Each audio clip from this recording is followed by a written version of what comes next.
Hello and welcome to another episode of Pat Bear's Anime Club. Every other Monday, I put out a new episode where talk about something in the wide world of anime, stuff that I'm into, stuff that I think is important to talk about, topics, themes. Of course, I cover the upcoming anime and currently running anime, but I also like to dive into the past.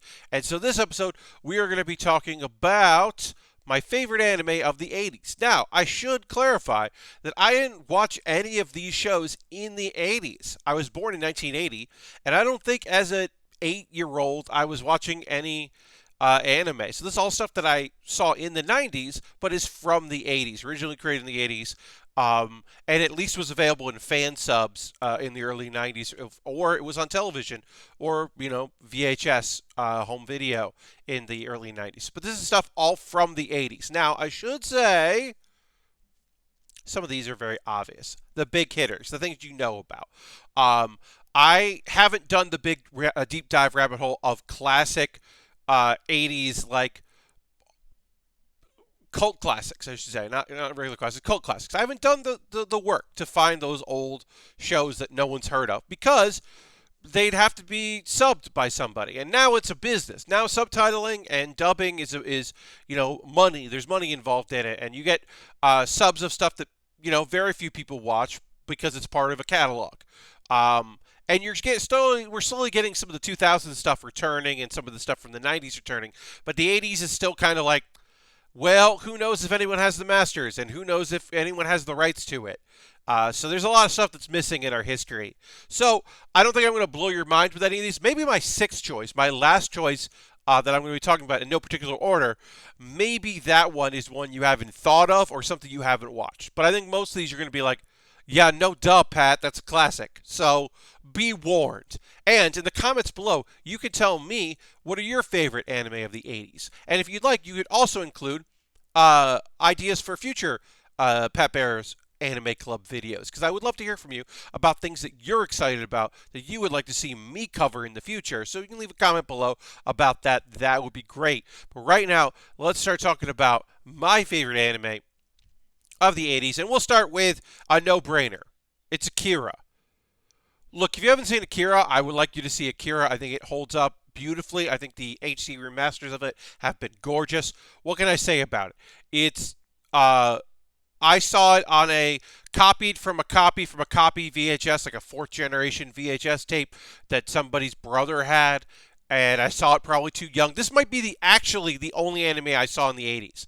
I might have been like 8 or 9 when I saw this, but probably I was, you probably saw it in the early 90s. And it was adults at a time where I didn't know that anime could be for adults or animation in general.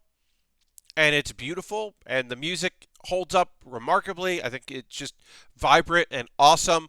And I remember buying a heavy, huge graphic novel because I had seen the movie and being like, "Oh, Akira, the graphic novel it's actually about Akira and not the movie characters. I mean, most of the movie characters. It's actually about the guy.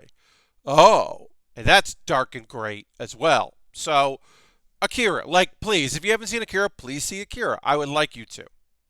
We'll move on from there to a movie that maybe doesn't get the respect it deserves for what it did for the genre, and especially being an anime film in the 80s. Of course, Akira is always talked about, but maybe this one isn't talked about as much, and that's Nausicaa.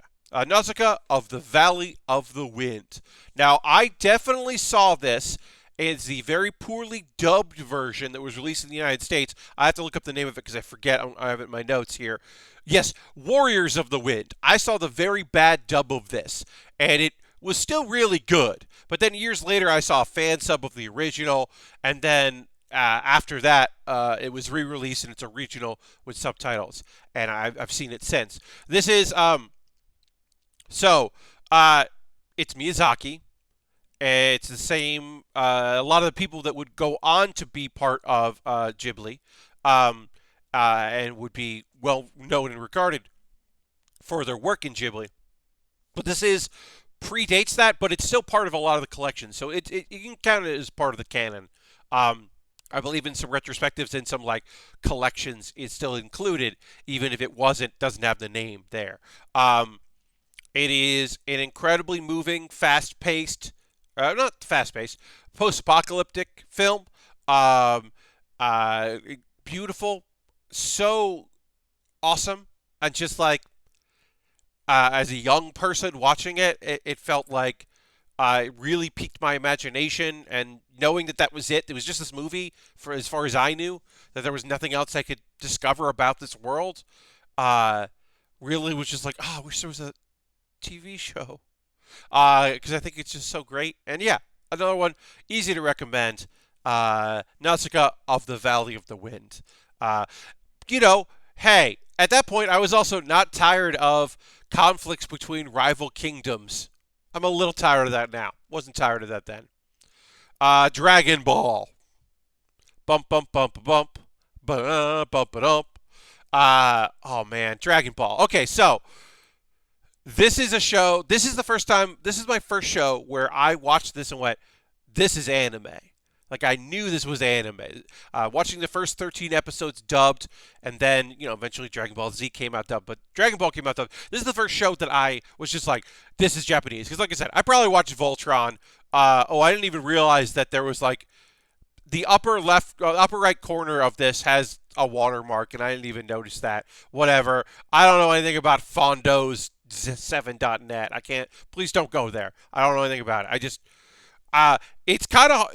Hey, searching for Dragon Ball photos, Dragon Ball cast photos, gets you a lot of photos of Dragon Ball Z, and it makes sense. But this is a occasionally romantic, but fairly just not.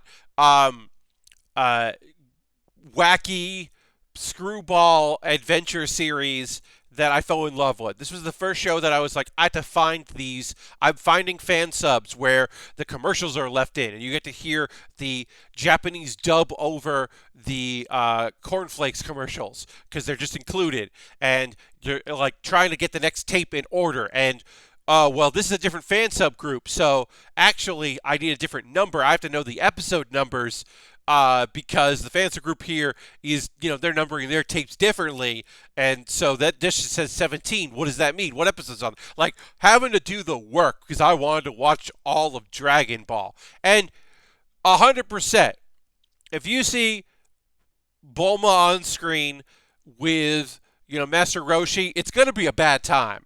Because the jokes weren't good then. They were like really like corny, dirty, inappropriate garbage jokes. And now, especially, they don't hold up. That part of Dragon Ball sucks. It just sucks. It just really sucks. But there's a lot to love about it. I fell in love with it before I knew anything about Journey to the West. So the idea of knowing about Son Goku, I didn't know anything about Son Goku. So the Monkey King didn't mean anything to me. And then later I would have more of appreciation for it and the elements that are in there. But I love Toriyama's art, especially the thing about Dragon Ball that it gets lost in Z. Is obviously there's martial arts tournaments and that's incredible, but like I love Toriyama's vehicles. The new post office trucks that you've seen, those look like Toriyama designs. Like I love it. I love capsule cord stuff. Yeah, there's just something beautiful about Dragon Ball. I don't know if it holds up, but 80s still rules. The robot, Yamcha, when he was like a cool anti-hero, villain turned friend. The original, I would say, well, actually maybe Puar is the original villain turned friend, but Yamcha was the first character that was like a threat who then became a friend. Puar was never a threat. Oolong, not Puar. Puar is I meant Oolong. Oolong was the original. I'm going to move on because I'm messing up my own video. Okay, another obvious one. My Neighbor Totoro. Look, it's fucking Totoro. What do you want from me? Of course, it's one of my favorite anime from the 80s. It's beautiful. Here's a fun fact that maybe you don't know. The this anime shares an executive producer with another film that came out the same day, Graveyard of the Fireflies, which I've only watched once and decimated my soul, and I will never watch it again. It's beautiful. But it's not on this list because I appreciate it very much, but I can't watch it again. But yeah, those two movies that the same executive producer came out the same day as a double bill, which is probably still one of the coolest events in anime history. What can I say about this? It came out in 1988. I saw it later. I love that this is like, it's this thing where it's like, is it the 60s? Is it the 70s? Is it the 80s because it's rural Japan? But also there are spirits, and that's cool. And there are just like, look, they're waiting for the cat. There's a cat bus. There's a cat bus. And like, you can look into this and really think about like, is this dealing with death? It is one of these characters about to die? Is this an allegory for like dealing or some sort of thing for dealing with death and growing up or whatever? Or you can just be like, I don't know, kids got cool imaginations, and it's neat when parents aren't like, don't be dumb, and are like, yeah, be nice to them. I don't know. I think it's beautiful. My Neighbor Totoro. Look, if you only just like know Totoro based on like looking at it, and you're like, hey, I know Totoro merch, sure. I know what a cat bus is, cool. Like, watch it. It's lovely. I think it's absolutely incredible. Another show that maybe you only know from the consciousness is Ranma One Half. Ranma One Half is created by the legendary Rumiko Takahashi, and is just who did incredible action and comedy. It is a romantic comedy show when I didn't necessarily like romantic comedy, but it was very funny on its own. I would love to hear from someone who has more life experience than I do in regards to if this feels shitty now, because I don't think it does. I watched Ranma One Half again, select episodes again, like a couple arcs, probably in the mid 2000 teens. So 5 years ago, 7 years ago. So it's been a while since I watched it.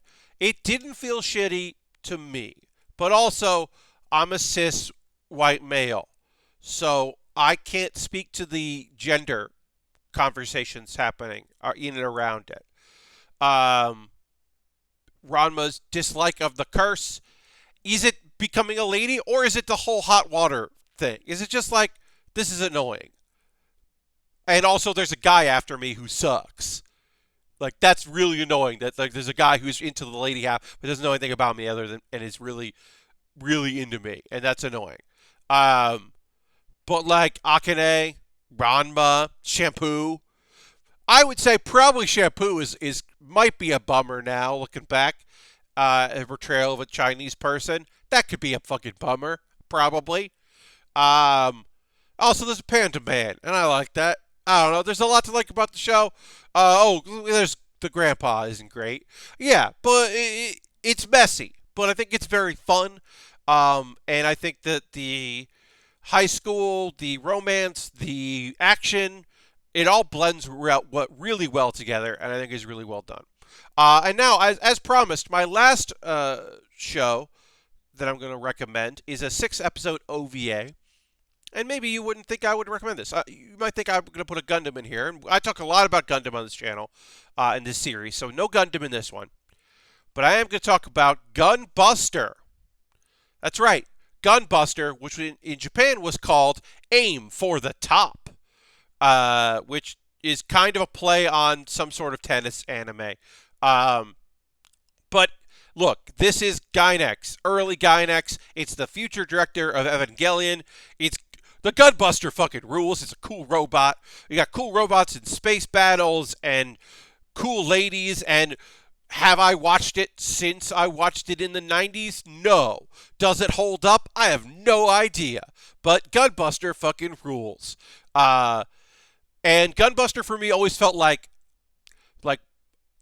there was Project Echo, and there was like Bubblegum Crisis, but like Gunbusters for me just felt like it was fun and lively and cool, and I liked the characters and I liked the world, and I thought the robot was neat, and I didn't necessarily have the appreciation for giant robots that I have now, but I certainly thought it was rad.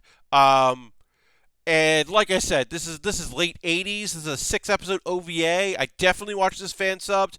I might have watched it like official subtitle VHS, but I don't think I did. And I have not revisited it since probably the late '90s when I rewatched it. And I liked it then. And again, that's a long time ago. It could be different now.